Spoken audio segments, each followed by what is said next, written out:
পবিত্র মহরম উপলক্ষে শোভাযাত্রায় পা মেলালেন পরিবহন প্রতিমন্ত্রী দিলীপ মণ্ডল। আজ পবিত্র 10ই মহরম সংখ্যালঘু সম্প্রদায়ের মানুষের কাছে উল্লেখযোগ্য একটি দিন। তুমুল বৃষ্টির মধ্যে মহেশতলার চট্টায় মুসলিম সম্প্রদায়ে পালিত হচ্ছে পবিত্র 10ই মহরম। মহরমকে ঘিরে এলাকায় লক্ষ লক্ষ মানুষের সমাগম, পাশাপাশি বসেছে বিভিন্ন দোকানপাট। ডায়মন্ড হারবার জেলা পুলিশের কড়া নিরাপত্তা রয়েছে, পাশাপাশি চট্টায় উপস্থিত রয়েছেন রাষ্ট্রীয় পরিবহন দপ্তরের প্রতিমন্ত্রী দিলীপ মণ্ডল। সকল স্বেচ্ছাসেবকবৃন্দ,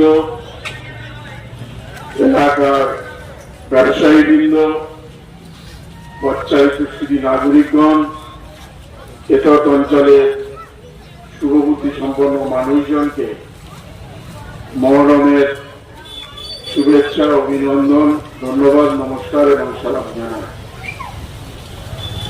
আমরা ইতিহাসে যেটুকু জেনেছিলাম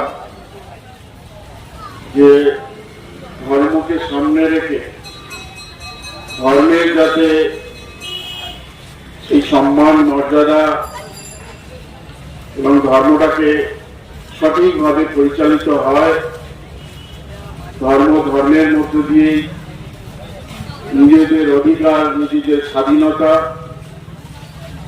নিজেদের ঐতিহ্য, পরম্পরা, এর মধ্যে দিয়েও বিভিন্ন সময়ে আমরা দেখেছি বিভিন্ন ধরনের বিভিন্ন লড়াই হয়েছে, সংগ্রাম হয়েছে, আন্দোলন হয়েছে, প্রতিবাদ হয়েছে, রক্তাক্ত হয়েছে, কিন্তু যাতে ধর্মের জয় হয় এবং ধর্মের জয় হয়েছে, এটা আমরা বারংবার সেটা দেখেছিলাম।